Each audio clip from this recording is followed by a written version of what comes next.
introducing to the audience. So we have today Madhu Sharma, who is the brother of Major Mohit Sharma, an Ashok Chakra awardee, a Sena Medal, and one of the bravest of brave officers Indian Army has ever produced. So in this interview, we'll try to understand how did he join National Defense Academy, his whole journey, और जो बाकी सारी जो किस्से हैं उनके in terms of joining Para SF, the operations in valleys और जो gallantry की stories है वो हम उनके भाई के द्वारा सुनेंगे.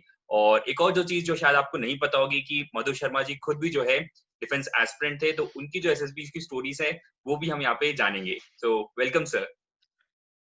Oh, thank you. It's my pleasure, and seriously, it's an honor as well to be speaking to all of you guys today. And thank you for setting this up, Akash. Thank you very much for this opportunity. Sir पहला question है कि in terms of both of your brothers and you are an elder brother, तो किस तरीके से मतलब ये defence को ज्वाइन करने का मतलब जोश आया वैसे? ये जोश इंटरेस्टिंग है क्योंकि अगर आपने obviously you know as much at least of our family background as anybody else, और जब आपने देखा होगा तो दूर दूर तक both either of my parents side, mom or dad, there was nobody who was related to or was in the forces. दूर तक मतलब पिछली 7 पुश्तें आप चले जाइए, there was nobody who was even a police officer or a related to anything to do with the armed forces. So ये काफी बहुत बड़ा coincidence था. I think it has to be something to do with fate and destiny that we've kind of both of us started to kind of think about this. तो शुरुआत में when we moved into Ghaziabad, I think उससे पहले हम लोग दिल्ली में रहते थे. We were going to Manas Study School.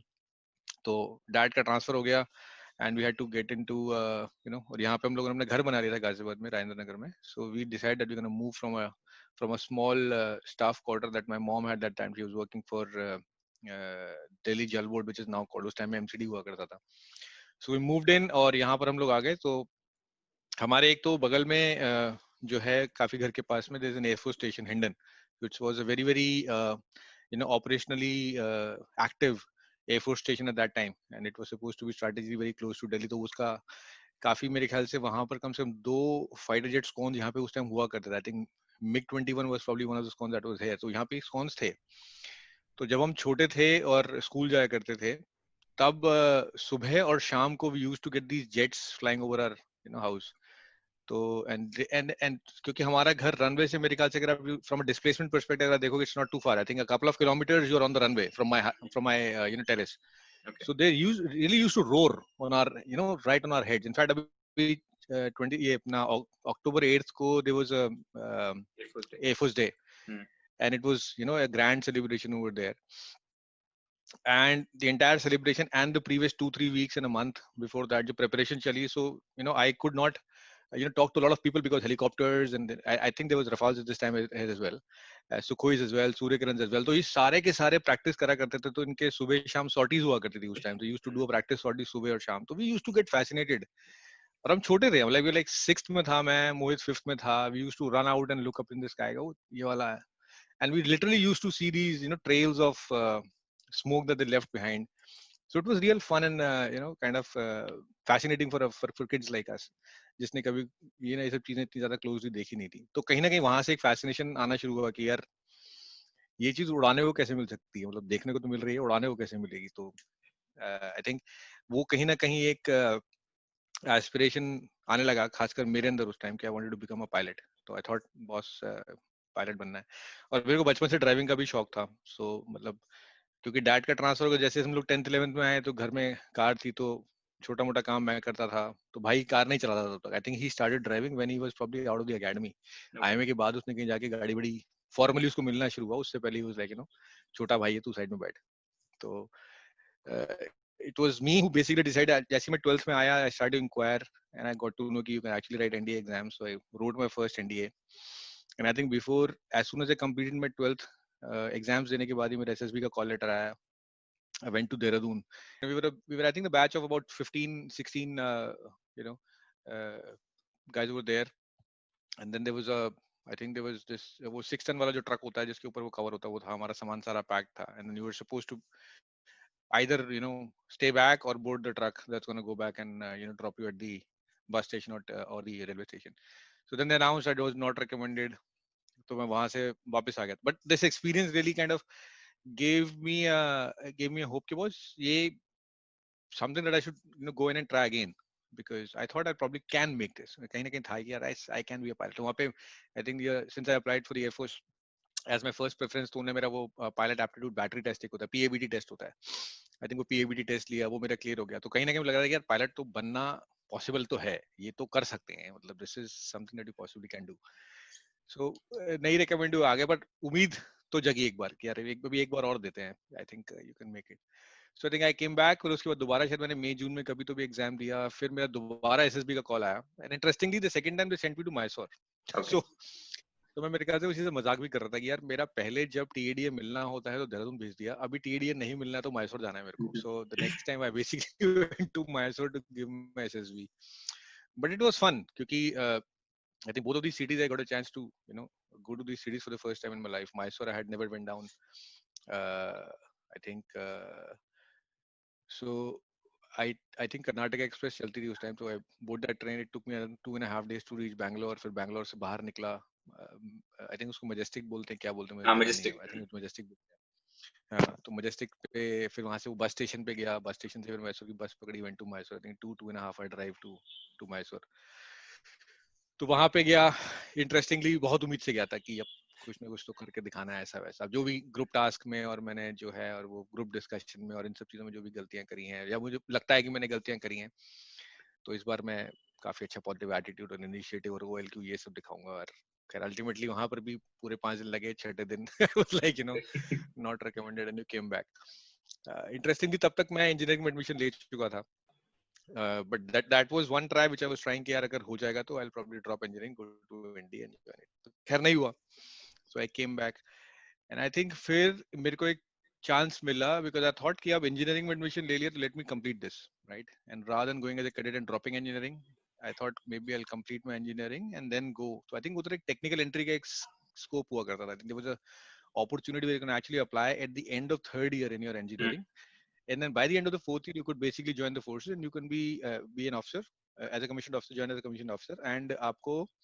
I think वो tech entry की तरह लेते हैं तो I think you could join as an engineer so आप I think that was an opportunity उसके लिए फिर मैं बैंगलोर गया so that was the third SSB that I gave in about 2 years time उसके बाद बैंगलोर गया बैंगलोर में भी इंटरेस्टिंगली वहाँ तो पूरा का पूरा मेरा जो बैच था I think around 16-17 guys from engineering different colleges across the Indian country and the entire batch got washed out nobody got recommended at all I mean like everybody came back so वो भी एक काफी interesting experience था पूरा का पूरा batch वापस आ गया तो वहाँ पे जब लगा कि यार ये अब शायद मुझे लगने लगा कि कहीं ना कहीं बॉस फाइट तो है ये तो नहीं हो पा रहा है पर इस पूरे के पूरे इंसिडेंट के दौरान एक चीज काफी जो इंटरेस्टिंग हुई थी वो हमारी और मेरी और मोहित की जो एक सो कॉल्ड सिबलिंग राइवलरी थी वो काफी स्ट्रांग हो गई बिकॉज कहीं ना कहीं मेरे को लगने लगा कि मैं कर सकता हूँ और मैं नहीं कर पा रहा था और उसको लगता था कि यार ये नहीं कर पाया लेकिन मैं कर लूंगा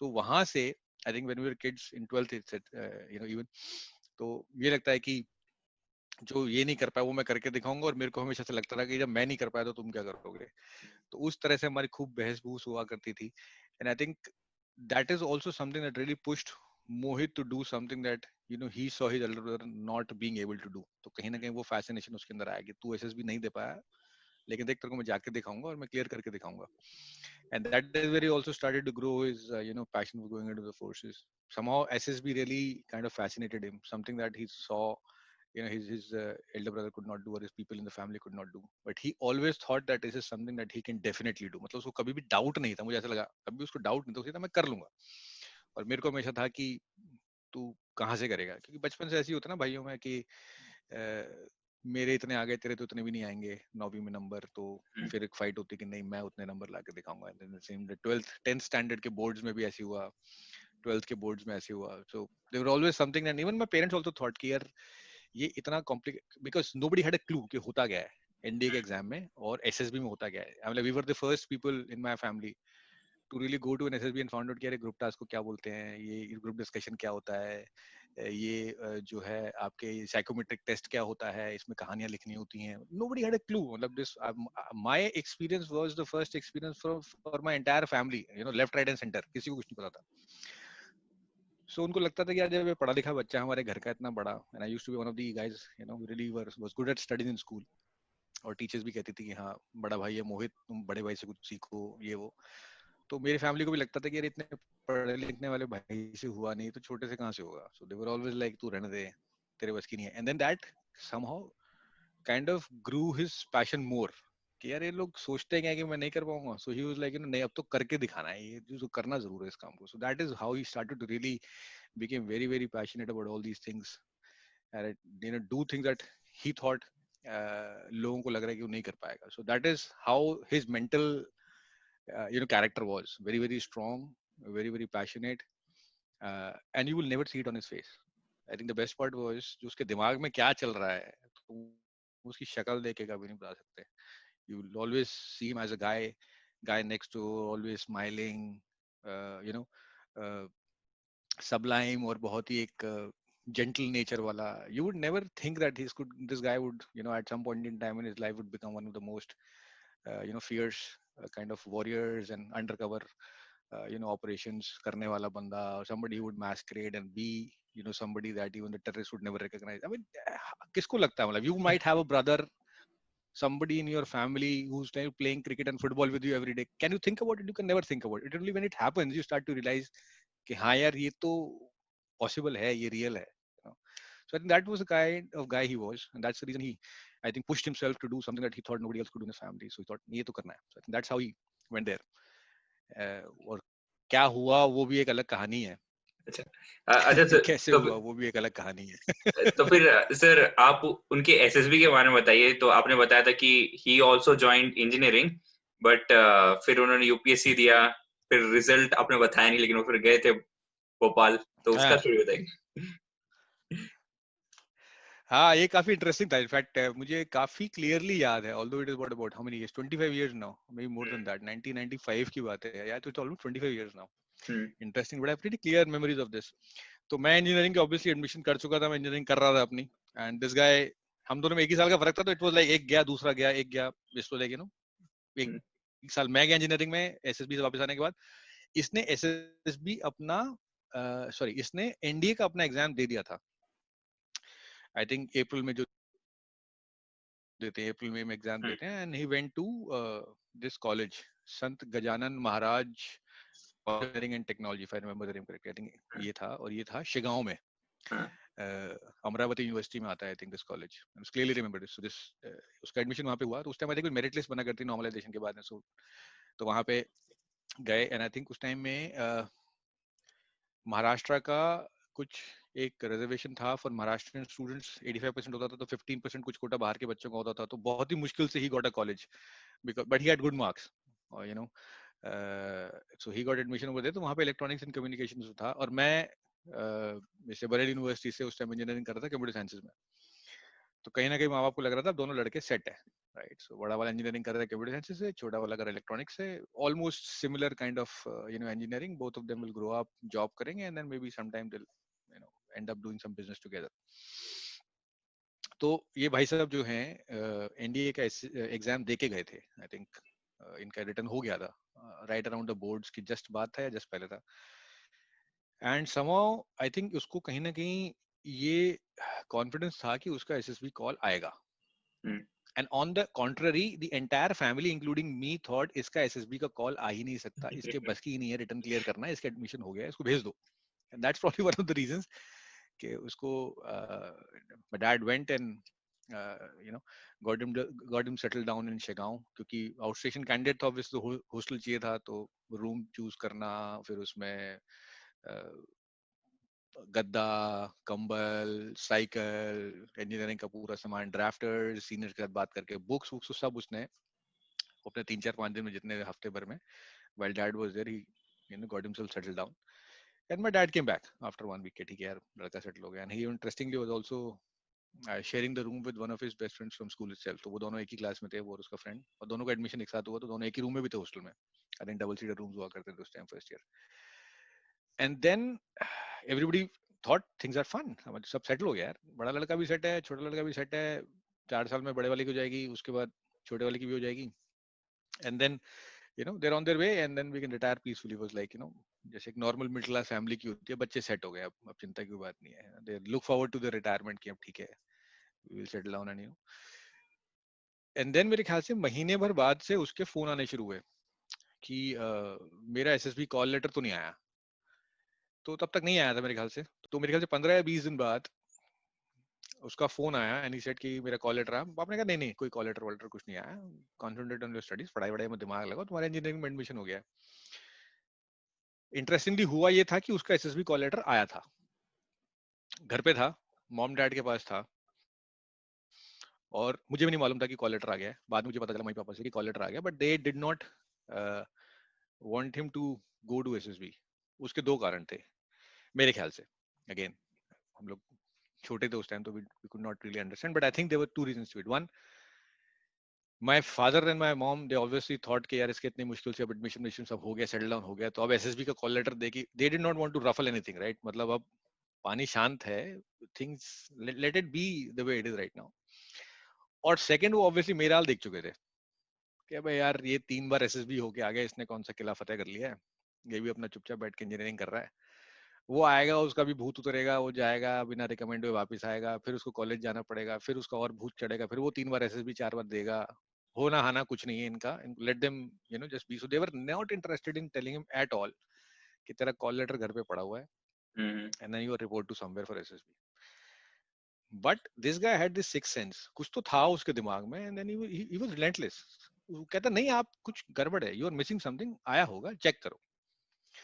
तो पापा ने एक बार फ्रस्ट्रेट हो गया था, नहीं आया यार तो बार बार फोन करना बंद करिए, क्या चीजों के लिए बार बार फोन कर रहा है, पैसे बर्बाद कर रहा है, यू शुड 10-12 रुपीस पर minute for a call at that time.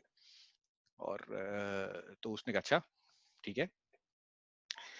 तो now this chap called up UPSC office somehow and he said कि मेरा रोल नंबर है और मैंने एग्जाम दिया था, मेरा रिजल्ट अब तक नहीं पहुंचा है, तो आप मुझे प्लीज बताइए कि रिजल्ट मेरा क्या है। So he this guy calls up UPSC office. We were completely oblivious to the fact that this guy is playing his own game somewhere. We were like कि ठीक है आप इसको मना कर दिए तो शांत हो गया होगा, अपना पढ़ाई में दिमाग लगाएगा, but he was like नहीं, जब तक मुझे मेरा रिजल्ट पता नहीं चलेगा तब तक मैं तो शांति से नहीं बैठने वाला हूँ। So ये यूपीएससी फोन करता है और वहां से I really think that this is all destiny, क्योंकि आप यू कैन नेवर एक्सपेक्ट कि एक सरकारी आदमी को आप फोन करोगे, और एक सरकारी आपको हजारों लाखों लोगों को जिन्होंने एग्जाम दिया होगा उनमें से उस टाइम जिस टाइम कंप्यूटराइजेशन की कोई दूर दूर तक हवा नहीं थी, everything used to be in papers files, और आपको रोल नंबर देख के ऊपर से नीचे बताएगा हाँ जी साहब आप तो रेकमेंड, आप तो क्लियर कर गए हो written test and you have to report somewhere for SSB. तो उसने बताया, तो this guy came to know कि उसका एनडीए क्लियर हो गया written and then he is supposed to report to Bhopal and he was very excited, but he was in control of the situation जहां तक मुझे लगता है। उस भाई ने घर पर फोन कर कर किसी को नहीं बताया है that he new he cleared NDA, because he somehow sensed कि जैसे बताऊंगा तो वो ही उपदेश बड़ी बड़ी बातें समझाना शुरू हो जाएगा कि कोई जरूरत नहीं जाने की, इंजीनियरिंग में एडमिशन हो गया है, करो, क्या फायदा भोपाल जाने का, ये वो ब्ला ब्ला ब्ला।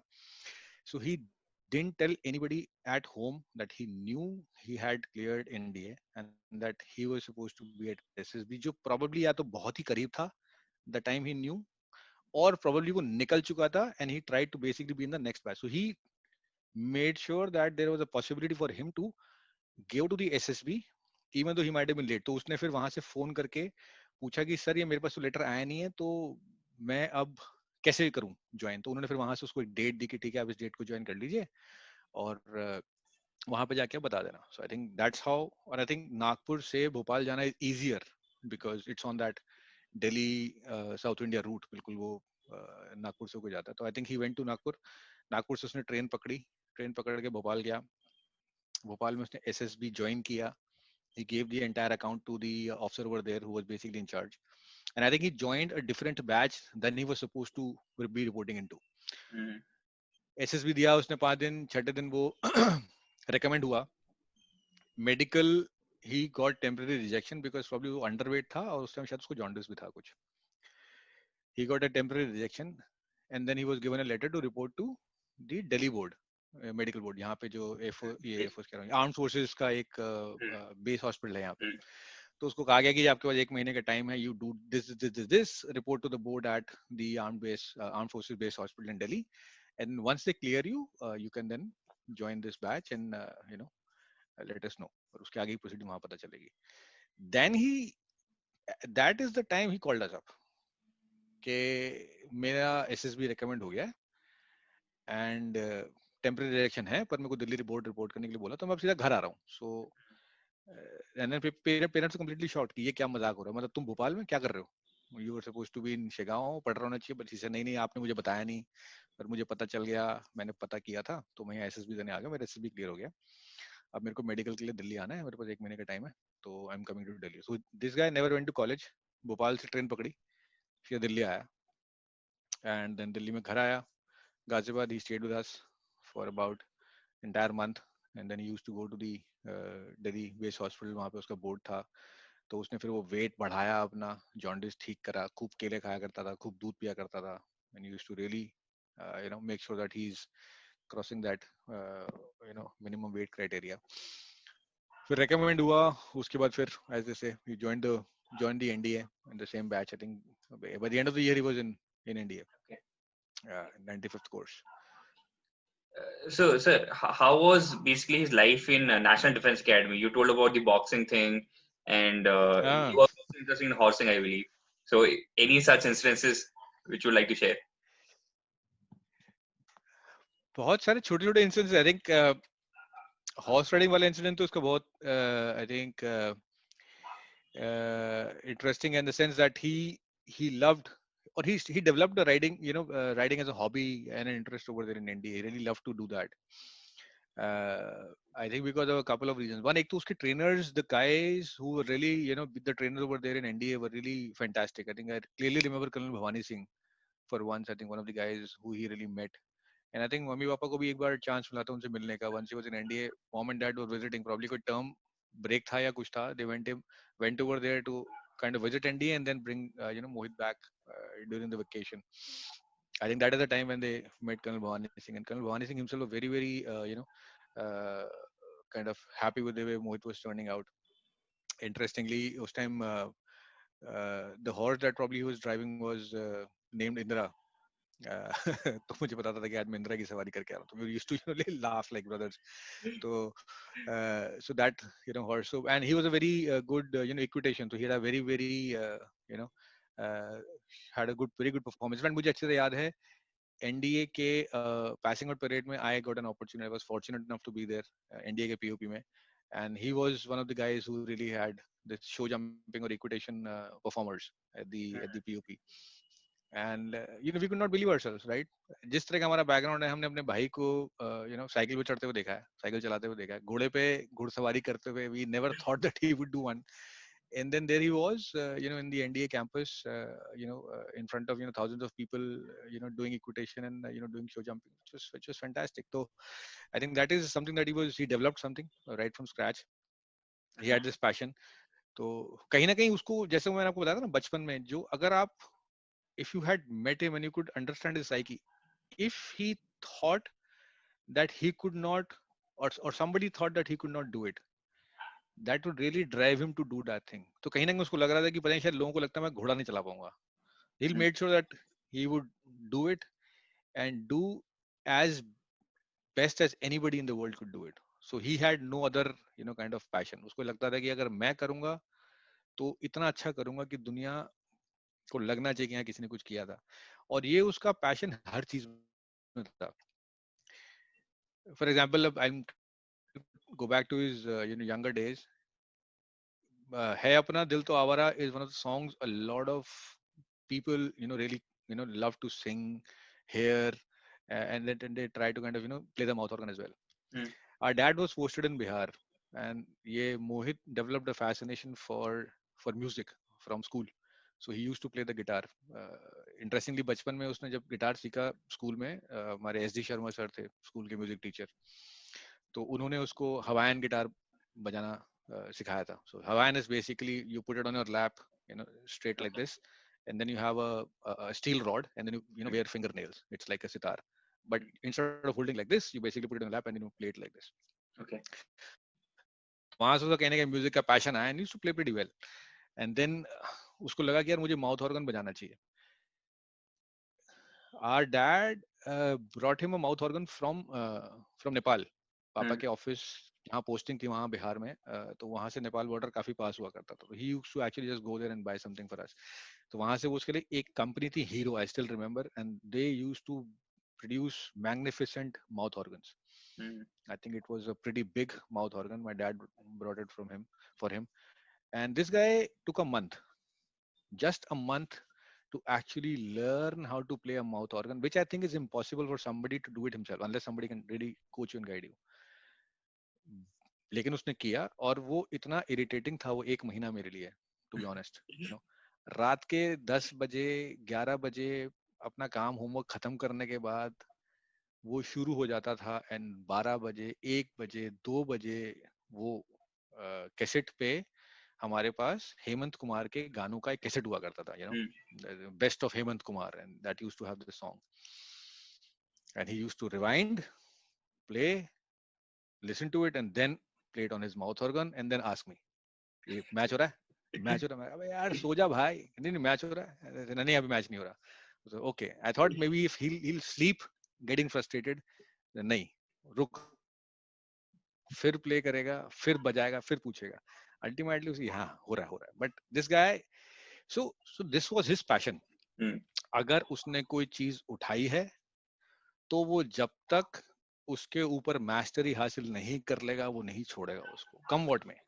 कोई कुछ भी कहेगा वो नहीं छोड़ेगा उसको. And I think that is what he carried over to India, and all these things started to fit into place. Now that I realise in the hindsight, you know, उस टाइम नहीं समझ में आता था कि क्यों कर रहा है यार, मतलब किस तरह का जुनून है ये. हम सोचते थे कि पागल हो गया क्या, be like any other kid, you know, enjoy. तू, you know, you're here, you enjoy your studies, you enjoy your term. But no, he used to press himself hard. I think अगर आप एनडीए में किसी से बात करोगे, some of his co-cadets or officers, instructors there, I'm sure he would have been one of the guys who used to get the most amount of punishments in NDA because he used to love punishments. और मुझे अच्छी तरह याद है, मैं उससे एक बार term break में मिलने गया था. मेरी टर्म ब्रेक थी, आई थिंक उसका टर्म चल रहा था, और वो पनिशमेंट में था. और मैंने उससे पूछा भी था कि पनिशमेंट में क्यों है. उसने बोला यार ये तो सब करते हैं, यहाँ पे सही मजा आता है. The reason I was in punishment because he wanted to spend some time with me. So उसने कहा देख पनिशमेंट नहीं करूंगा तो मुझे वहां जाना पड़ेगा, परेड में जाना पड़ेगा, पीटी में जाना पड़ेगा. अभी पनिशमेंट है तो मैं यहाँ बैठा हूँ और मुझे सिर्फ कुछ चीजें रिपोर्ट करनी है, and I can spend time with you, I can do my punishment as well. But this guy really had that mindset, and I think everybody, and I think he told me as well that, you know, what you learn in the academy is best learned during punishments. It is not learned in your normal, you know, kind of training periods or classes. You do more punishments, you learn more, because that's where you know people really screw you hard. So I think उसका PT वहाँ पे बहुत अच्छा हुआ, I'm sure. और उसका you know बाकी सारी चीजें जो है, उसका फिजिकल बहुत अच्छा हुआ पनिशमेंट्स में. जब देखो, जब वो बेसिकली वो क्या बोलते हैं उसको, गर्म पानी और ठंडे पानी में they used to kind of roll over their heads. Front row. उसका front roll होता है, but there was used to there is a term that they used to call it, and then he used to do it a lot, and that, you know, made him stronger. ऐसे ही उसका boxing का passion था. उसका boxing का passion था. He used to, you know, love boxing, and he was training hard for it. I think जो हुआ, I think he was in the welterweight category. किसी ने उसको featherweight category के बंदे ने उसको बोल दिया कि तू अगर featherweight में होगा तो तेरे को बहुत मारूंगा, तेरे को हरा दूंगा मैं. मेरे को लगता है कि उसके बाद अच्छी नहीं लगी, या उसके बाद उसको लगा कि अच्छा ऐसी बात है. So then he dropped, I think, 5 kgs in the academy. He dropped 5 kgs so that he could come from welterweight to featherweight. He entered into the competition in the featherweight category, and then eventually he won that category, beating the same guy in the finals. तो मेरे ख्याल से finals की अगर आप photo देखोगे, there are photographs on the internet. You'll see that he's that one, even leaner than what you would find him in school. उससे पतला दुबला है, and then he's won that category, and you know, that is the kind of guy and mentality he really developed. So which I think was very different from the kind of people we would have seen or we would have met at that time. Okay. So yes, but honestly, at that point of time, it was so easy and natural for all of us to not think that he's special. Really. Okay. But when I talk to people like you and talk to his friends, and I really kind of recollect everything that has happened with us in our life, right? We were like only 1 year apart. हमेशा 13 Yes. महीने का फर्क था. I'm like November 76, he was January 78. So we used to share everything, every damn thing in the world, about every damn topic in the world, because we were like, very close. मतलब लड़कियों से लेकर दारू से लेकर cigarette से लेकर पढ़ाई लिखाई तक की बातें, right from all the extremes on the spectrum we used to share.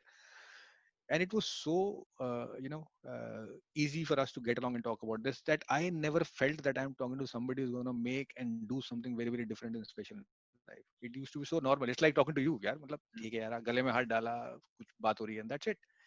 But now when I see and think about it in the hindsight, this is definitely, you know uh, someone special that you had got a chance to live your life with, spend your life with. So Okay. that's how it is. ऐसा होता है. लगता नहीं कि यार ऐसे बहुत होगा.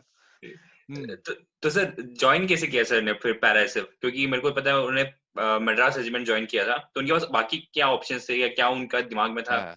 कि कौन सी रेजिमेंट ज्वाइन करनी है? इंटरेस्टिंग क्वेश्चन है. तो आई थिंक जितनी मेरी और उसकी बात हुई थी, like we used to talk like friends, more like friends and brothers.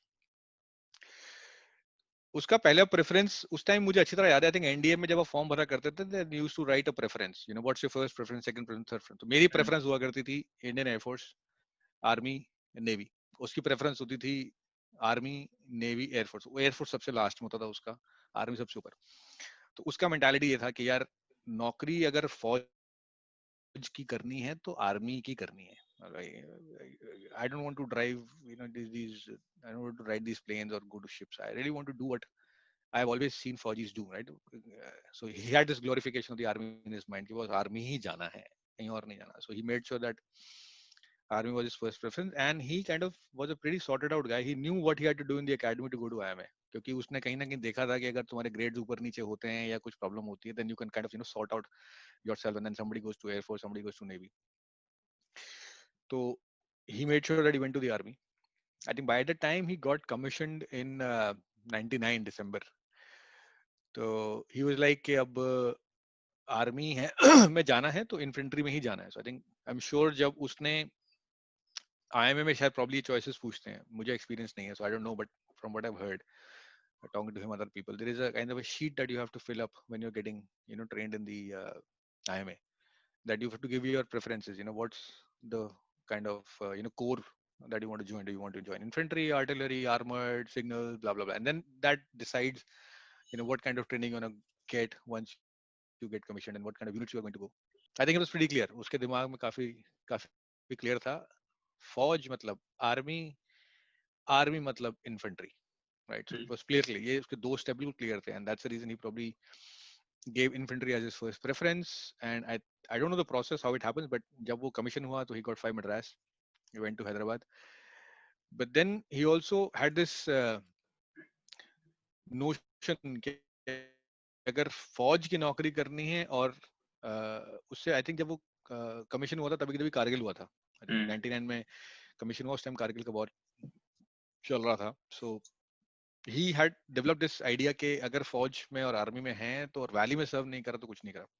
So he used to come on vacation. जैसे छुट्टी पे घर आया था तो हम लोग जाया करते थे. तो we used to go to Vijayan Thapar Marg in Noida. We used to drive down in my car. We used to go to Anuj Nayar's petrol pump. His uncle, Anuj Nayar's father, Satish Nayar, sir used to be there. We got a chance to meet him. तो हम लोग जाया करते थे, and that really used to kind of inspire him a lot. These big cutouts of these guys. I think अनुज का था वहाँ पे उसके पेट्रोल पंप पे. And I remember उसने एक दिन अनुज के फोटो को देख के कहा यार क्या बंदा था यार, लाइफ हो तो ऐसी. So this was the kind of guy. He never, उसने कभी छोटा नहीं सोचा. I think that's how I'll put it. He never thought that now what I've achieved is the end of what I wanted to achieve. He always strived for more. तो उसको लगा कि यार आर्मी में आ गया हूँ, इन्फेंट्री में आ गया हूँ, what is the next thing that I can possibly do which is going to make me feel good about what I'm doing. So infantry में हूँ तो वैली में सर्व करना है. वैली में सर्व करना है तो कैसे सर्व करोगे. कारगिल का तब तक खत्म हो गया था तो आरआर में. So he basically got himself into this position to join RR. So I think 38 RR mein he got his, I think, first I think the flaps hote hain. Hmm. So he went there, and then he spent a lot of time in Handwada, Tangdhar, in the LOC sector, and that is where he really started to get more and more passionate about serving in the valley. वहां से उसको लगा कि यार काम है तो ये है. This is what army life is all about. This is what you need to do if you are serving in the army. बाकी सब बेकार है, बाकी सब ठंड है. मजा तो यहीं पे है काम करने का. And I think from RR he probably did a couple of operations maybe, or he saw paras doing their operations in the valley, and he thought कि boss ये मैं क्या कर रहा हूँ, काम तो वो है, ये पैरा जंप करना है, ये अंडर कवर ऑपरेशन करना है, ये स्पेशल फोर्सेस वाला काम है, ये नहीं है. So that is where he started to think about going to the paras. And then when he came back from his tenure, फिर आया तो उसके बाद बहुत पहले सवार था कि बॉस अब मेरे को प्रोबेशन पे नहान जाना है, पैराज में जाना है, और पैराज में भी 2, 3, 4 या 9 या 20 में नहीं जाना है, 1 पैरा में जाना है. So he was known के जाऊंगा तो 1 पैरा में जाऊंगा. So that's when he pushed for his probation पे गया, he cleared a probation I think, and that is how his life converted. And I'm sure मेरी उसके बाद पैरास की बात भी काफी बार बात हुई, तो I'm sure कहीं ना कहीं उसके दिमाग में था कि अब पैरास के फंड कुछ है तो probably MI है. अच्छा. And then I think the next thing that he wanted to probably do was military intelligence. Yeah, boss, ये हो गया, अब यहाँ जाना है. Or I'm sure by the time he would have retired, he would have probably become a skydiving expert or a free fall expert, because that is really wanted to do and love to do. Free fall का मजा मेरे को बताता था कि it's amazing. Jump from an aircraft and 5,000 feet above in the air.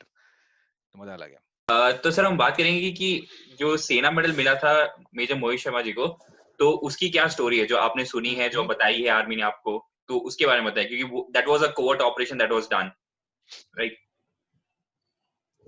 हाँ, right. और interestingly हम लोगों को तो काफी टाइम तक मालूम भी नहीं था कि this was a covert operation. To be honest, we never knew the kind of thing this guy was up to, honestly.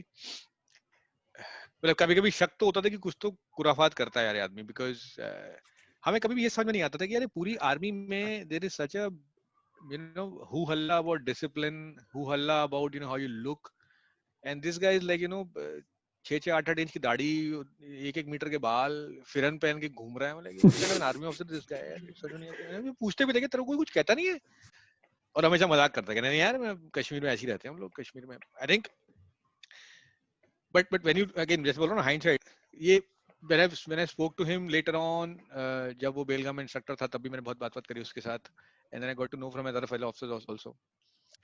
He used to love doing this and remain within the people, Kashmiri people. So he used to live with them, he used to eat with them, and because he had such a good background over here, he used to live like a king. मैंने जहाँ तक मुझे याद है, he had a, तो कहीं ना कहीं उसको ये था कि mom dad both of them were working, and I was also in a job, and he was completely happy with the fact that he's got good financial support, and that he had a salary as well, which I think almost 120% sure that he used to spend on, because there were such a lot of people he used to help, and there were a lot of people who came to our house as well while he was in Kashmir.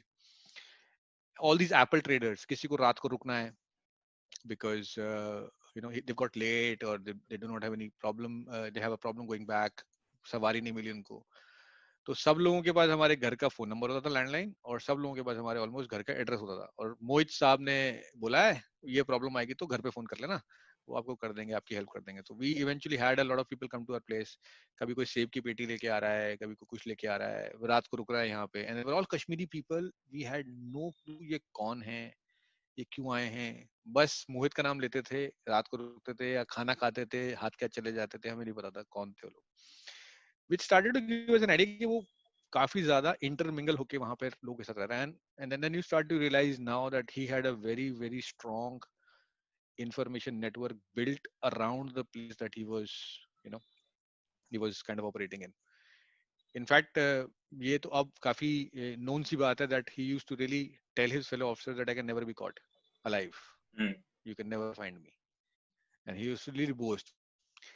और हमारे जैसा कोई normal आदमी ऐसी बात बोले, हो सकता है बोल दे, but to live it is very very difficult, almost next to impossible, right? हमारे रोंगटे खड़े हो जाते हैं to even think that I am living in an area which is hotbed of insurgency, and I'm living with people, drinking people, eating with people, sleeping with people that I have no trust on, or I really have to develop trust on, or they have no trust on me, and I don't even know उनके कहाँ पे क्या link है, किससे वो बातचीत कर रहे हैं, वो मेरी इन्फॉर्मेशन किसको दे रहे हैं, जिसकी इन्फॉर्मेशन मैं ढूंढने की कोशिश कर रहा हूँ. तो आई थिंक ये जो उसका पूरा का पूरा ये encounter is not a right word, because this was not an encounter, right? This Hmm. was an operation which was completely covert. मेरे को तो लगता नहीं कि शायद मोहित के फेलो ऑफिसर्स को भी पता होगा कि वो क्या करने वाला है. Hmm. I'm almost certain about this that he wouldn't have told them also that कि वो क्या करने वाला है.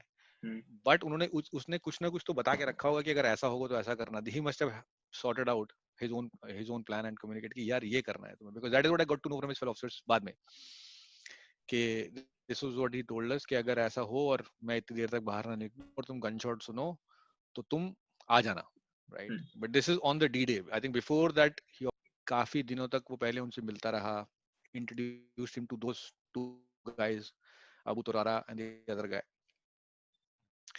and then he was offered as a domestic help to those people by the contact कि यार ये बंदा है, इसको काम चाहिए, ये आपके साथ काम करेगा. And then he used to live with those guys, उनका रहना शुरू करा, उनके घर पे उनके लिए खाना बनाना, उनके लिए बर्तन धोना, घर साफ करना, उनके हथियार साफ करना, ये सारी चीजें.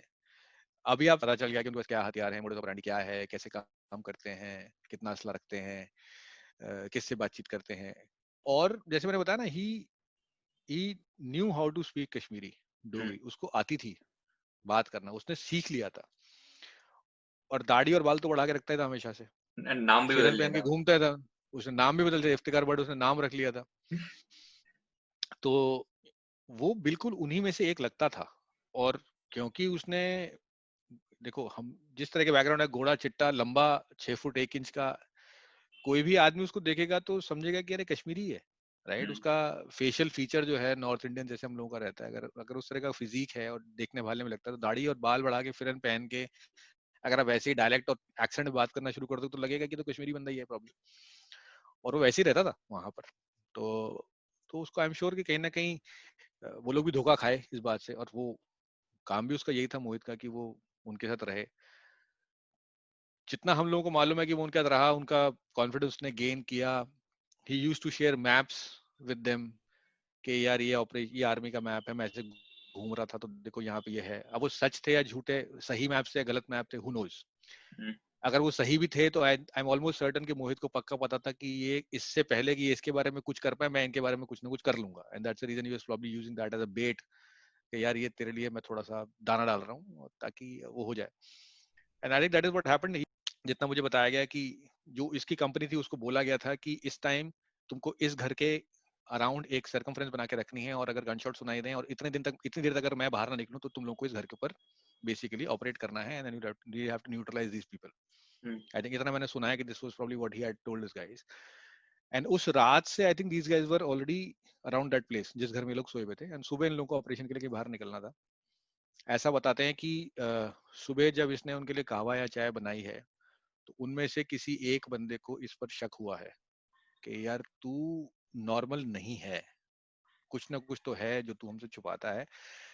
और तब मोहित ने आई थिंक उसको AK-47 दे के कहा था कि अगर तुझे मेरे पे भरोसा नहीं है तो ये पकड़ AK-47 अपनी राइफल और मुझे गोली मार दे, लेकिन ये दोबारा मत बोलना कि मुझे तुझ पे भरोसा नहीं तो गोली मार दो, काम खत्म करो.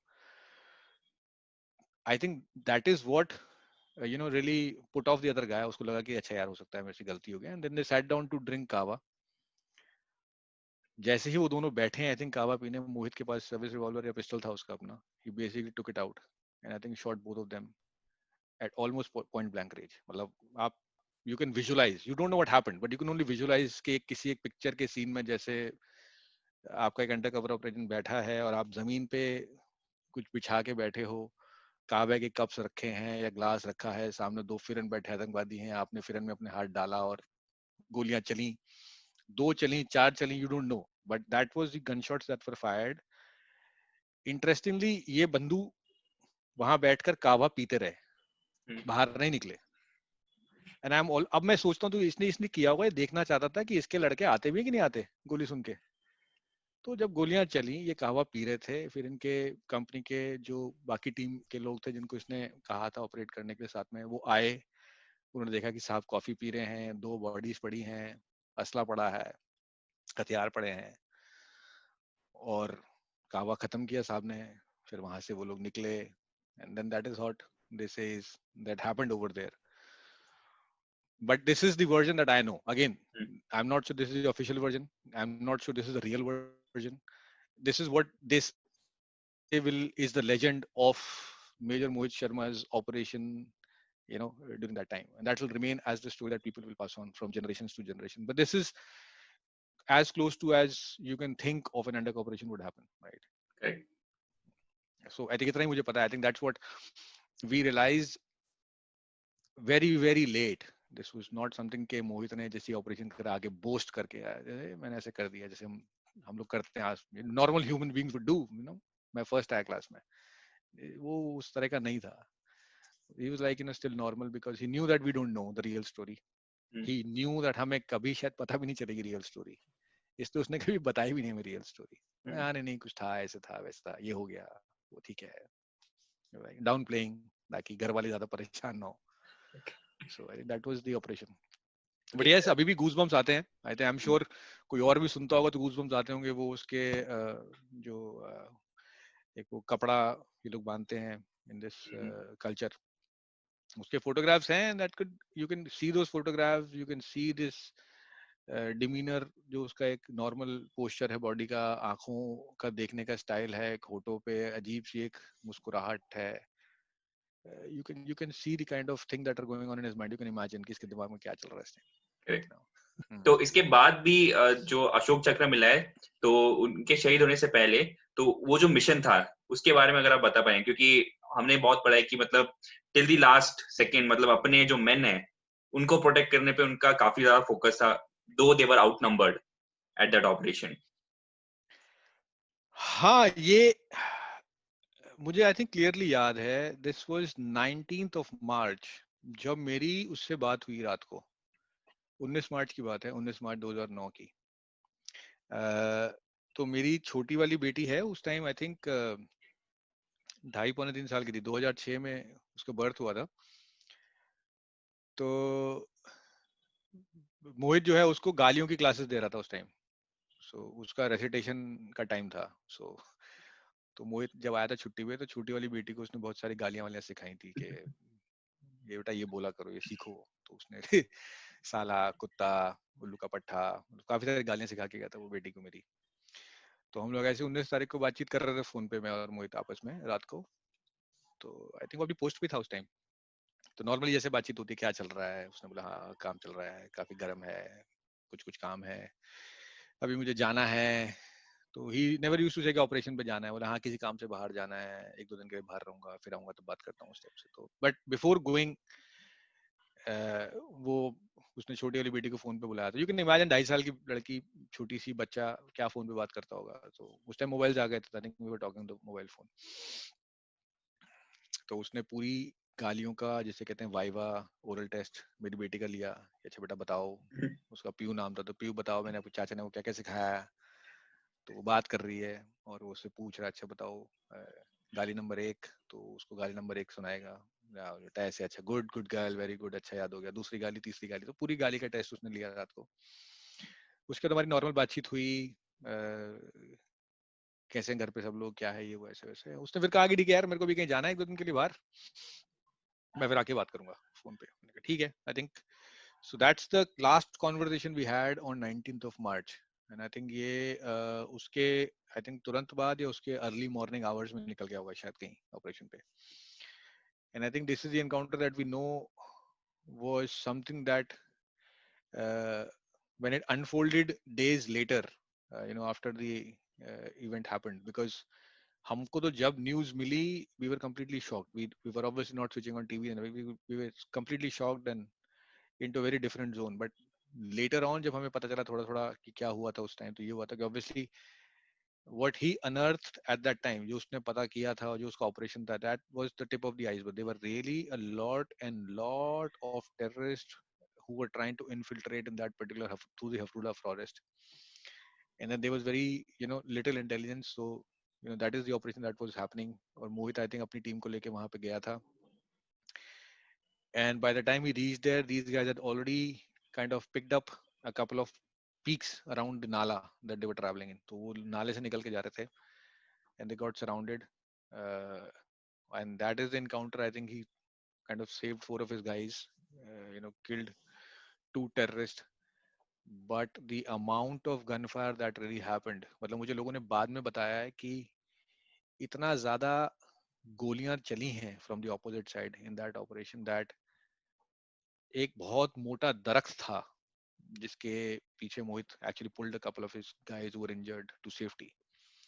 वो कहते हैं कि वो पूरा दरख्त जो है देवदार का जो पेड़ है, काफी मोटा तना उसका पेड़ का था, वो कहते हैं कि वो पूरा छलनी हो गया था, and you could actually see the number of bullets that had really ripped across, shaving off that पेड़, that you could really imagine कि कितनी गोलियां चली होंगी उस टाइम. एंड देन उसके बियॉन्ड हमने न्यूज में सुना कि there were a lot of arms and ammunition जो आया है वहाँ पे, सिलेंडर्स में भर के आया है, बैग्स में भर के आया है, बहुत सारी चीजें ऐसी जो वहां से आई जो उस ऑपरेशन का part, suddenly kind of opened up into a bigger operation, even bigger than people would have thought at that time. So काफी सारी चीजें उस टाइम फिर इन्होंने सीज करी हैं, कैप्चर करे हैं, टेररिस्ट मारे गए, and it became a very very bigger operation.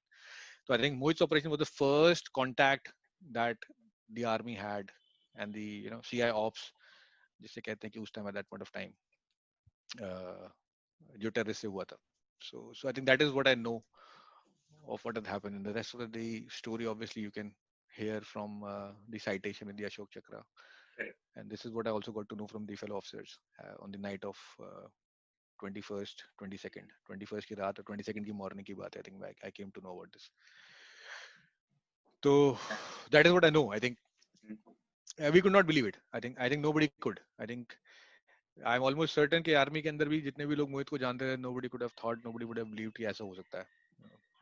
I think, Correct. but as he said, he would never got caught. Hmm. He never got caught.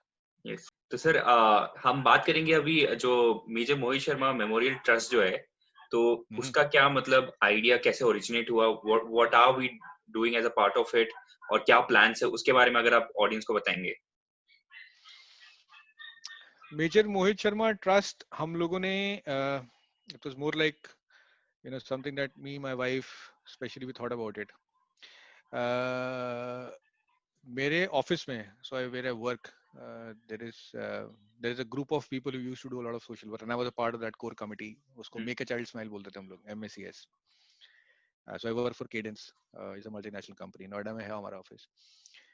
तो हम लोग कारगिल के बाद भी we've seen a lot of people who do a lot of social service, who do a lot of good work, especially for underprivileged children. तो हम लोग भी underprivileged children के लिए काफी सारा काम करते थे.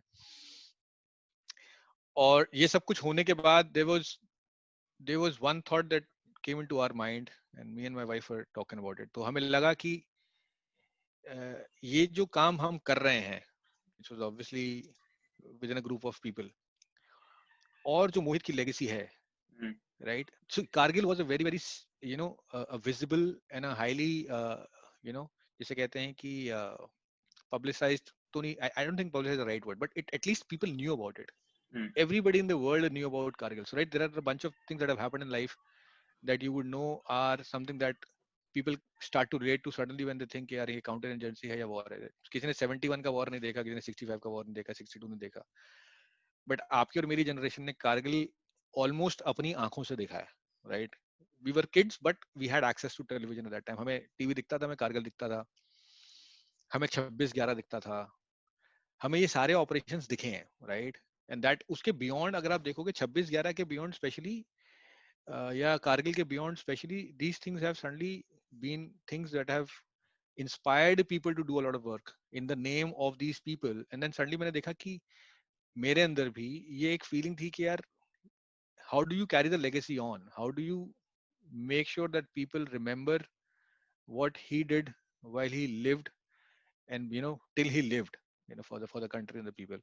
और अगर इसके नाम के साथ हम अपना थोड़ा थोड़ा काम भी कर सकते हैं तो we probably can get his name and his life associated with a lot of people who might get inspired. You know, we might not be able to make a lot of difference in their life, but अगर थोड़ा मोड़ा काम भी कर पाते हैं तो at least हमारे दिल को ये रहेगा कि यार जो मोहित अगर होता आर्मी में इस टाइम और वो कर रहा होता देश के लिए, शायद हम थोड़ा बड़ा बाकी लोगों के लिए कर पाएंगे through our means and mediums whatever that is.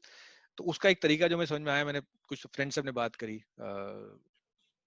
उन्होंने कहा कि ठीक है यार एक ट्रस्ट बना लेते हैं, let's get it registered, let's try and do some social work and see what can we possibly do. तो हमने कहा ठीक है हम काम करेंगे, हम स्पेसिफिकली अंडर प्रिविलेज बच्चों के लिए ही काम करेंगे, बिकॉज ऑब्वियसली बहुत सारी चीजें हैं करने के लिए. You can do work for old age people, you can work for specially disabled और abled people, you can work for a lot of things in the life world, but obviously we do not want to get too spread out and lose our focus. So हमने कहा ठीक है बच्चों के लिए काम करते हैं, अंडर प्रिविलेज बच्चों के लिए काम करते हैं. So that is how we started, formed a trust with some initial corpus जो हम लोगों ने collect किया, and then we started working with underprivileged schools, schools for underprivileged children, या NGOs who were working for underprivileged children, or people who had direct access to underprivileged children. तो एक दो जैसे orphanages थे नोएडा में, साई कृपा था. They had a lot of underprivileged children who were left abandoned by their parents because of lack of money or whatever reason, and they used to kind of उनको अपने आप रखते थे. तो we started celebrating our kids' birthday or their kids' birthday, वहाँ जाना. फिर मेरी फैमिली में कुछ डॉक्टर्स भी हैं. My cousin sister is a doctor, my wife friends are doctors, some of my friends are doctors. So हमें लगा कि यार probably one of the things that these guys are not getting a direct access to is good health and hygiene. तो हमको लगा कि let's do health campaigns for these guys. तो हम लोगों ने फिर एक छोटी सी टीम बनाई जिसमें कुछ पेडियाट्रिशियंस थे, कुछ फिजिशियंस थे, मेरा कजन वो डेंटिस्ट है वो था, मेरा एक फ्रेंड वो भी डेंटिस्ट है. तो फिर हम लोगों ने हाइजीन और हेल्थ कैंप्स लगाने शुरू करे बच्चों के लिए भी. We used to take a lot of toothbrushes, toothpaste, all these kinds of things. ये बहुत छोटी छोटी चीजें थी जो उनका हमको लगता था शायद इनके पास एक्सेस ही नहीं है यार. मतलब इन लोगों के लिए टूथपेस्ट और टूथब्रश का मतलब प्रोबेबली होता होगा कि कोयले की राख या प्रोबेबली सिर्फ पानी से कर लेना या नीम की दातुन कर लेना, which is good right. But अगर इनको हम एक्सेस दे सकते हैं तो क्यों नहीं. तो ये सारी चीजें हमने करनी शुरू करी. नॉर्मल हेल्थ चेकअप कैंप्स, बहुत सारी ऐसी चीजें थी जिसके बारे में लोगों को नहीं पता था, because they didn't have access to medical facilities. हमें नहीं पता था कि वो लोग अब सरकारी हॉस्पिटल जा रहे कि नहीं जा रहे. So my sister, my brother, my friends, they used to do diagnosis and treatment. तो जनरल मेडिसिन वो डिस्ट्रीब्यूट करना, अगर किसी को कोई सिवियर सिम्टम है तो उसको रेकमेंड करना हॉस्पिटल्स के लिए, फिर वहां पे कॉन्टैक्ट करके उनको कनेक्ट कराना. इसी दौरान हम लोगों को एक बच्चा भी मिला who had a severe heart problem, and then we kind of made sure that he got some treatment in the Escorts hospital using this scheme which the government has for below poverty line people. तो ये छोटे छोटे काम करके हमको लगा कि यार हम we could make a small difference in some people's life and still make sure that people remember Mohit and we can do some good work in his name. So वहां से concept शुरू हुआ. People got really interested. उनको लगा कि हाँ ये अच्छा काम है. They really felt connected to. और जब लोगों का इंटरेस्ट बन जाता है, they start to connect to the cause, then it becomes automatic. तो वो चलता रहा फिर वहां से. काफी टाइम तो मेरे लोग 7-8 साल हो गए हैं. We've done some work. और फिर धीरे धीरे this is what we look as an opportunity. We try and tie up with people and do especially for underprivileged. अगर underprivileged है तो अच्छी बात है. अभी हम लोग कोशिश कर रहे हैं डीएवी स्कूल नाहन के साथ, trying to do a project with them. और नाहन में क्योंकि मोहित का यूनिट था उस टाइम, अभी भी है, wanted to make sure that at least one paraga. तो we were doing a project with them. So last year हम लोगों ने उनके साथ एक कल्चरल मीट किया था. इस साल हम लोगों ने ऑनलाइन कल्चरल मीट किया उनके साथ. So we got these kids doing videos and then we can put these kids on social media and that can really spread the word around and get people interested in all these things. तो ये छोटे छोटे काम है. आई don't no कितना achieve करेंगे, पर ये है कि एक सेंस ऑफ सेटिस्फैक्शन हमको मिलता है कि यार कुछ कर रहे हैं हम लोग प्रॉब्लम. तो यहीं से शुरू हुआ. I think thanks to lot of my family and friends, my wife, parents, my friends, ये bit by bit kind of pushing forward, and that's how this trust is now keeping live. Sir उसके अलावा जो 13 जनवरी का हमने discuss किया था, वो उस प्लान के बारे में आप थोड़ा बता देंगे तो ऑडियंस को. हाँ, तो इंटरेस्टिंगली ये वहां शुरू हुआ कि पूरे के पूरे इनकाउंटर के बाद मोहित को अशोक चक्र जब अनाउंस हुआ 26 जनवरी 2010 में मिला। उसके बाद यहाँ पर जो राष्ट्रीय स्वयंसेवक संघ आरएसएस का जो लोकल बॉडी है, उनका जो संगठन है, ऑर्गेनाइजेशन, वो लोग हम लोग के टच में थे। So they put across a proposal that कि यहाँ पर जो है मोहित की एक मूर्ति होनी चाहिए। So there was a circle on major Mohit Sharma Marg, there is a circle that connects GT road and Loni road. So वहाँ पे काफी बड़ा सर्कल है, सर्कल के बीच में they got a platform created. उन्होंने एक प्लेटफॉर्म वगैरह बनवा दिया वहाँ पे, उसने बोला कि यहाँ पे एक मूर्ति होनी चाहिए which should basically remind people around the area that major Mohit Sharma यहाँ के रहने वाले थे, यहाँ पे उनका घर है, तो it will serve as a memorial for him. तो हम लोगों ने फिर मूर्ति बनवाई यहाँ पर एक लोकल किसी एक मूर्ति बनाने वाले से। So we got it installed over there, but slowly and slowly कहीं ना कहीं हमें लगने लगा कि ये मूर्ति छोटी है। I think they also thought कि ये छोटी है। I think given the kind of respect and love people have for Mohit, उनको ये लगने लगा कि यार कहीं ना कहीं बड़ी मूर्ति होनी चाहिए। तो वहां से आइडिया आया, फिर स्टैचू ऑफ यूनिटी बना। तो उससे हमें लगा कि यार can we try and see if we can connect to Padmashri Shri Anil and Ram Sutar ji. और फॉर्चुनेटली एंड कोइंसिडेंटली हमें पता चला कि उनकी फैक्ट्री है नोएडा में, जहाँ पे हमसे जाके मिल सकते हैं। तो हमको बिल्कुल भी उम्मीद नहीं थी कि वो हाँ बोलेंगे। टू बी ऑनेस्ट, हमको था कि वो बोलेंगे यार मेरे पास टाइम नहीं है, या ये सब तुम कर रहे हो, कुछ भी है, because he is obviously statue of unity कहाँ, और एक 6-6.5 फुट की मूर्ति के लिए मैं जा रहा हूँ उनको बोलने। It was a completely different ball game. तो मैं बिल्कुल ऑलमोस्ट ये था कि मना कर देंगे शायद, बट वहां पे गए, we told him about Mohit, he was very excited, उन्होंने कहा वाह बहुत अच्छी बात है। And that is when he said कि ठीक है मैं मोहित के लिए ये करूंगा और मैं मूर्ति आपको बना के दूंगा। तो लास्ट ईयर 2019 में फिर ये डिस्कशन हमारे से काफी क्लोज हुआ। So then we kind of arrived at a cost, whatever bare minimum cost that he thought he'll incur. तो उन्होंने कहा कि आप दे दीजिएगा। So I think it came to around about 10 lakhs because it was completely metal का था वो मूर्ति। एंड ऑब्वियसली वो 6 फुट 2 इंच की मूर्ति रहेगी, पूरा सब सिविल वर्क वगैरह होगा, तो it has some cost associated. तो कुछ इनिशियल पेमेंट हम लोगों ने ट्रस्ट में, हमारे पास कुछ फैमिली एंड फ्रेंड्स के पैसे थे हमारे पास एज डोनेशन जो आए हुए थे, तो we kind of put across that as an advance fee to them. But then as the मूर्ति जब बन रही थी, तो फिर ये मार्च में हम लोगों ने सोचा था कि जब मोहित का शहीद दिवस होगा 21 मार्च को, हम कोशिश करेंगे कि तब तक वो मूर्ति बन जाए और हम उसको इंस्टॉल करा दें। बट मार्च में जैसी सोचा हम लोगों ने प्लान करना शुरू किया, तो कोरोना आ गया, लॉकडाउन हो गया, सब कुछ हो गया, and then it got delayed. अब हो सकता है वो ब्लेसिंग इन डिसगाइज हो, क्योंकि ऑनेस्टली उस टाइम हमारे पास पूरे पैसे भी नहीं थे। वी वर लाइक थिंकिंग कि यार ये पूरा का पूरा जो इनिशिएटिव है अब करने को, हम लोग 4 लोग 5 लोग 6 लोग के पास जा सकते हैं through our contact, we can connect with them and say कि यार ये करना है। आई एम ऑलमोस्ट सर्टन कि इस काम के लिए आप किसी के पास भी जाओगे तो मना नहीं करेगा। वो ये नहीं बोलेगा कि यार नहीं नहीं ये काम के साथ मैं रिलेट नहीं करता हूँ, या मैं डोनेट नहीं करूंगा, या ये this is not something that I would recommend you do. पूरा यकीन है कि किसी के पास भी आप जाओगे तो कर लेगा। लेकिन कहीं ना कहीं वो जो पर्पस था हमारा वो डिफीट हो रहा था कि यार सिर्फ 5 ही लोगों के साथ एसोसिएट क्यों करना है इस काम के लिए। If people love Mohit so much, अगर वो मोहित से इतना ज्यादा रिलेट करते हैं, इतना ज्यादा उसको फॉलो करते हैं, उसकी स्टोरीज से इंस्पायर होते हैं, तो कहीं ना कहीं हम लोगों को उनको इस इवेंट के साथ भी ज्वाइन करने का कोई ना कोई एक अपॉर्चुनिटी हमको दिखनी चाहिए या कोशिश करना चाहिए। दैट इज व्हेन हमको लगा कि ठीक है यार, हम लोग किसी से भी 100 रुपए से ज्यादा डोनेशन नहीं लेंगे। We will try and see if we can actually connect to 10,000 people in the country who can relate to the person himself, the stories of Mohit, who can get inspired. And if we can get 10,000 people who can donate at a maximum of 100 rupees, we hit that amount, and then we hit our aim as well. It might take some time, ठीक है?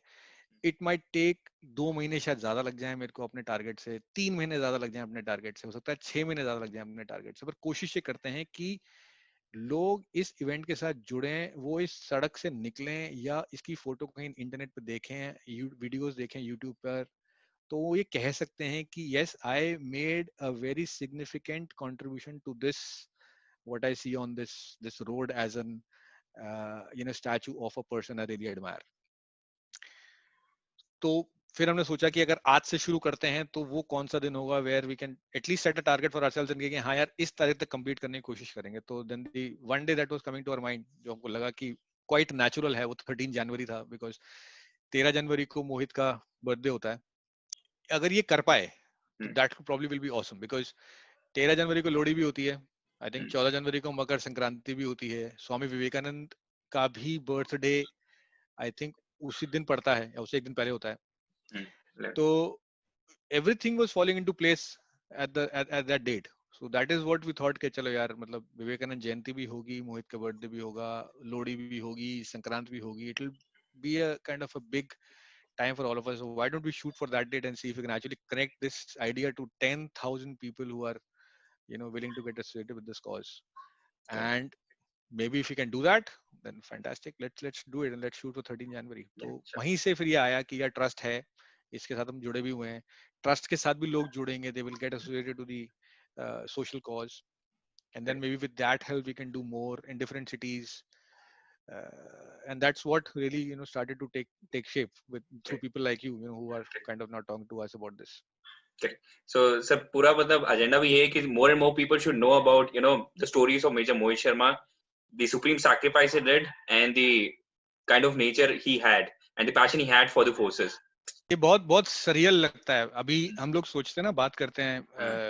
And to be honest, मेरे ख्याल से कुछ दिनों से I'm thankfully to people like you, I've been speaking a lot. I'm reliving each and every conversation that I've had with him, each and every experience that I've had with him, and even after him. But ये लगता है, ये अभी लगता है when I go back and look at him, क्या करता था वो. जेसन बॉन्ड सीरीज की जितनी पिक्चरें थी उसकी डीवीडीज उसने खरीद खरीद के चार्ट डाली थी. And I thought probably he had a lot of passion for movies. But then आप जब आज सोचते हो इन योर हाइंडसाइट, तो आपको लगता है कि अरे क्यों देखता होगा. उसने अपने ऑपरेशन शायद सारे के सारे उतनी ही, जिसे कहते हैं कि to the last minute detail तक प्लान करके रखे थे, जैसे कि वो करना चाहता था. Like a director would direct a movie to that last fine detail. और वो ये सारी चीजें ऐसे देखता था कि हीरोज इन पिक्चर में क्या करते हैं, what is the next generation thing people start to think about. Communication, surveillance, information gathering, network building, connection. हम लोग बैठ के बात कर सकते हैं. वो ये सारी चीजें इस इन सारे जरियों से देखता था जिस तरीके से हम सोच भी नहीं सकते. Can you plan for your next project by looking at movies? तुम कभी भी लगे नहीं यार, I need to read books. But he used to watch movies, he used to not do very kind of things completely unnatural and uncommon to all of us. हम कभी सोच भी नहीं सकते थे वो क्या करता था. बट हाँ, अब लगता है कि वो क्यों करता था. पहले लगता था कि शायद शौक ऐसे पिक्चर देखने का इसलिए देखता है ये, या इसको बहुत खाली टाइम है जब देखो जब पिक्चर देखता रहता है ये. तो उसके दिमाग में कुछ ना कुछ चलता रहता था, वो ये सब करता रहता था. आई am sure a lot of people will get a different perspective. It is not about emulating him. It's about getting inspired from him and doing things a bit differently. Start to think where normal human beings stop thinking. That's what really makes these people apart and stand apart from people like us. जहाँ हमारी सोच खत्म होती है वहां उनकी सोच शुरू होती है, वहां उनका पहला चैप्टर शायद स्टार्ट होता है, जहाँ पे हम लोग बेसिकली अपना एपिलॉग लिख रहे होते हैं. सो that is what really sets the difference and sets the bar. So I'm sure people would love to follow this, love to get inspired, and I would really like to see people do this, get inspired from not only Mohit but obviously a lot of other heroes in the Indian Armed Forces and around as well, outside of armed forces as well. But yes, I really like to people to really follow these examples and do their bit. Correct, sir. So God bless them. तो sir thanks a lot. मतलब आपने इतना time हमारे spend किया, हमारे साथ बातें की, स्टोरीज बताई मेजर मोहित शर्मा के बारे में, कैसा उनका चाइल्डहुड था. So thanks a lot for your time. Thank you very much for having me, Akash. It's been a really privilege and an honor, and I really love talking to you about, and especially on the favorite topic that I have today. Thinking about him. So it's nostalgic, but it makes me feel good as well. So thank you for the opportunity, and hopefully, people also start to relate to it and follow this, life and thought process, and then they can get better at whatever they want to do in life. Correct, sir. So my Yeah. best wishes. Hopefully, we'll see some photos coming up on the Instagram or something with hashtags with my matlab, inspiration with Mohit sir and all those stuff. Like We people will. are now posting photos like with Statue of Unity and here and there, sir. And I hope ki one day I'll post a photo myself alongside that statue, sir. Bilkul. That's what we want as well. We want really people to start to relate to the statue and the metro station that's been named after him and the road. So that's the legacy, right? हम कल को रहेंगे या नहीं रहेंगे, people should relate, and then people will follow your YouTube channel, and then they will get to know why this guy is what he is and why he's been talked about so much and get inspired by it. I think वही आपका भी motto वही है, और मेरे को आपने chance दिया सब बताने का, so that this carries on for for more number of years and the legend continues. Thank you very much. Thank you, sir. Thank you. Ji. Thanks a lot. Jai Hind, sir. All right, Jai Hind. Have a good day. Take care. Bye bye.